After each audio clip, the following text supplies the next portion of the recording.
पानी को बर्फ में बदलने में वक्त लगता है, सूरज को निकलने में वक्त लगता है। किस्मत को तो हम बदल नहीं सकते, अपने हौसलों से किस्मत बदलने में वक्त लगता है। नमस्कार दोस्तों, मैं हूं आरडी प्रजापति और स्वागत करता हूं आप सबका स्टूडियो यूट्यूब चैनल के आज 22 अगस्त 2020 के महत्वपूर्ण करंट अफेयर्स के वीडियो में। दोस्तों, आज के करंट अफेयर्स की पीडीएफ आप हमारे टेलीग्राम चैनल से डाउनलोड कर सकते हैं, जिसकी लिंक आपको वीडियो के डिस्क्रिप्शन बॉक्स में मिल जाएगी। अगर आप हमारे चैनल पर नए हैं और ये वीडियो देख रहे हैं तो वीडियो को अंत तक देखिए।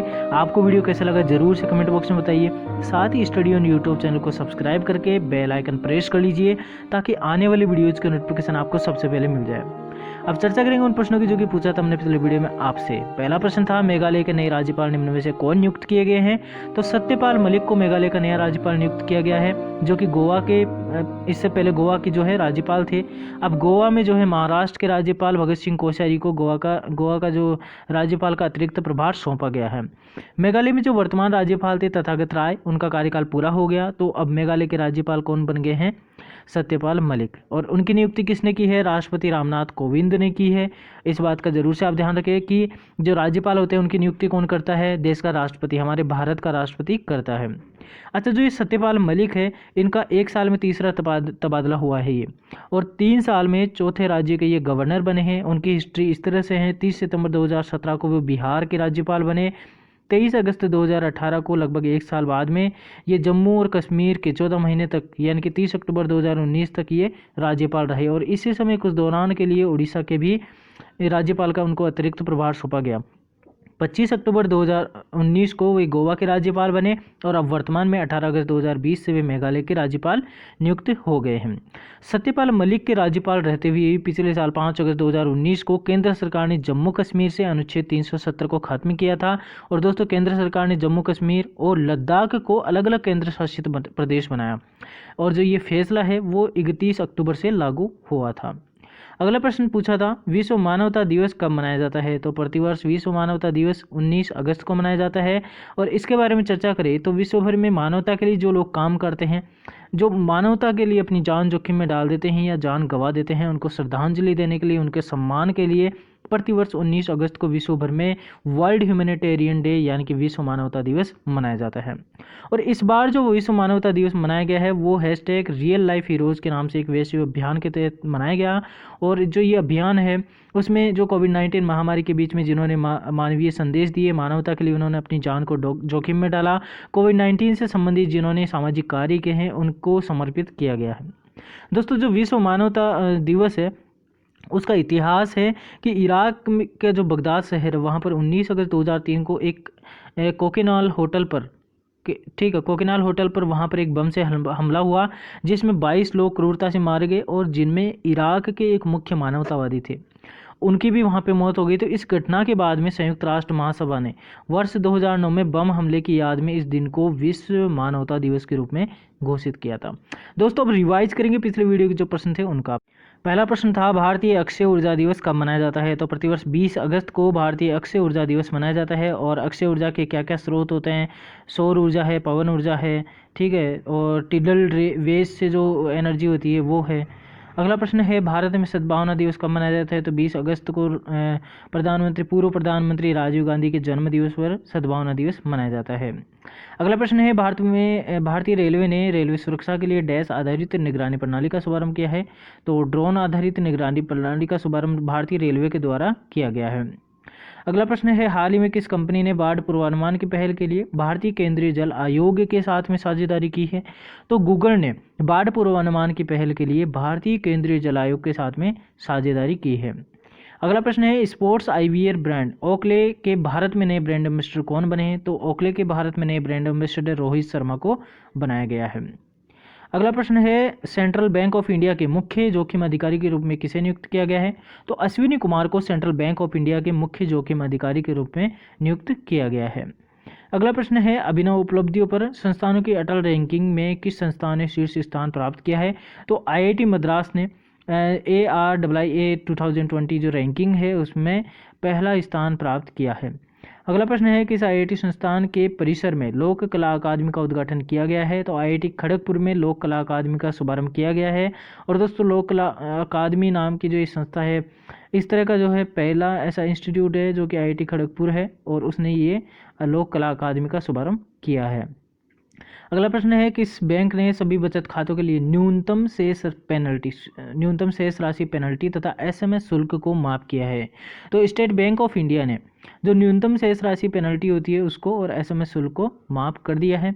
तो दोस्तों ये तो होगी रिवीजन की बात। अब चर्चा करेंगे आज 22 अगस्त 2020 के जो महत्वपूर्ण करंट अफेयर्स है उनकी, और उससे पहले बोलूँगी कि स्टडी यून यूट्यूब चैनल को आप सब्सक्राइब करके बेल आइकन प्रेस कर लीजिए ताकि आने वाली वीडियोज़ की नोटिफिकेशन आपको सबसे पहले मिल जाए। आज का पहला प्रश्न है, निम्न में से किसने भारत में लोगों को नौकरी तलाश करने में मदद के लिए कोरमो जॉब्स ऐप लॉन्च किया है? तो गूगल ने कोरमो जॉब्स ऐप लॉन्च किया है ताकि भारत के लोग उसमें नौकरी तलाश कर सके।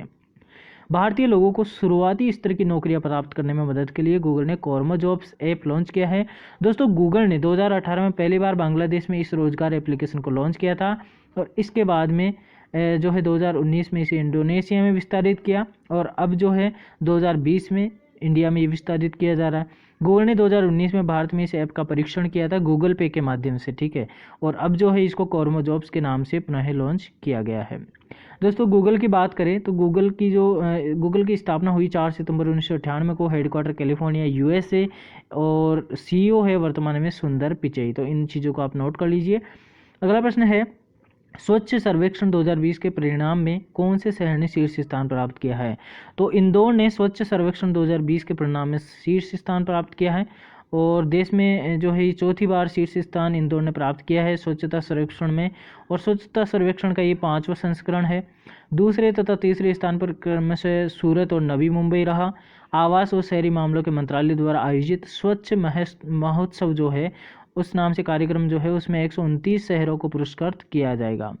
स्वच्छ सर्वेक्षण 2020 में 4242 शहरों, 62 छावनी बोर्ड और 92 गंगा के समीप बसे कस्बों को शामिल किया गया है। आवास और शहरी कार्य मंत्री है हरदीप सिंह पुरी। अगला प्रश्न है, किस राज्य में कोविड-19 फॉलोअप क्लिनिक शुरू की गई है? तो दोस्तों तमिलनाडु में कोविड-19 फॉलोअप क्लिनिक का शुभारंभ किया गया है। ये जो है उन लोगों के लिए हैं जो कि वायरल संक्रमण से जो है उबरते हैं और उनको बाद में कई अन्य बीमारियों से ग्रसित होना पड़ता है। तो ऐसे में जो है ये इस तरह का पहला एक कार्यक्रम है जो कि देश में शुरू किया गया है, और जिन्हें आईसीयू में भर्ती कराया गया था और जिन्हें कोविड-19 उपचार के दौरान सांस लेने में कठिनाई का सामना करना पड़ा था, और वो लोग जो है इस सेवा के लिए लाभ उठाने के लिए खुद को पंजीकृत कर सकते हैं। दोस्तों तमिलनाडु की यहाँ पे बात हो रही है, तो तमिलनाडु की राजधानी क्या है? चेन्नई। और मुख्यमंत्री कौन है? के पलानीस्वामी। दोस्तों राज्यपाल कौन है तमिलनाडु के? बनवारी लाल पुरोहित। और लोकसभा की सीटें 39 है। तमिलनाडु में राज्यसभा की 18 सीटें और विधानसभा की 235 सीटें। आप इन चीज़ों को जरूर से नोट करके रखिए और याद कर लीजिए। अगला प्रश्न है, किस बैंक ने लोन अगेंस्ट सिक्योरिटीज सेवा का शुभारंभ किया है?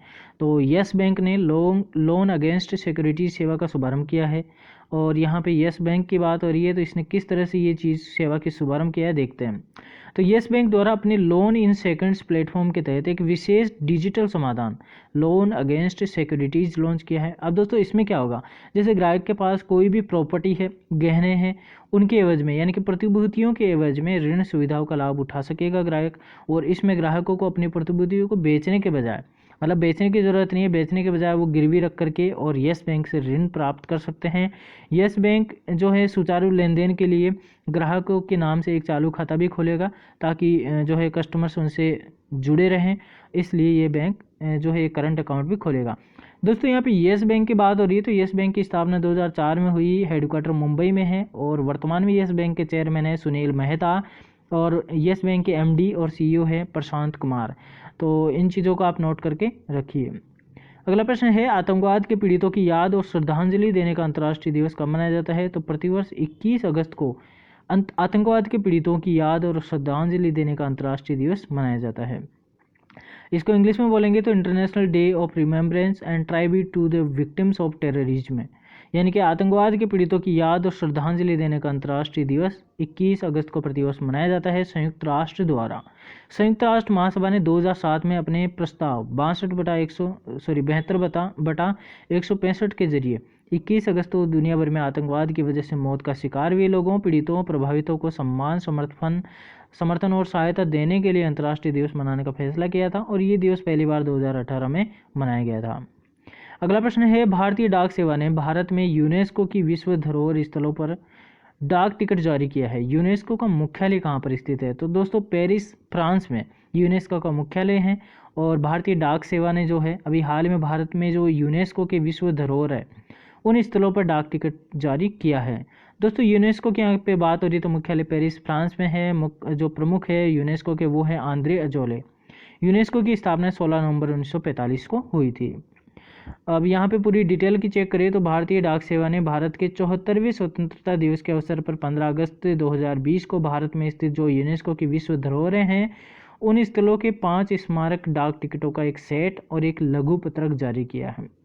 और ये इस श्रृंखला का तीसरा भाग है। दोस्तों डाक टिकट में शामिल जो विश्व धरोहर है वो है अहमदाबाद का ऐतिहासिक शहर, गोवा के चर्च और कॉन्वेंट्स, और पट्टदकल के स्मारक समूह हैं, खजुराहो के स्मारक समूह हैं और कुतुब मीनार। तो इन पर जो है भारतीय डाक सेवा ने डाक टिकट का एक सेट जारी किया है और एक लघु पत्रक जारी किया है। ठीक है।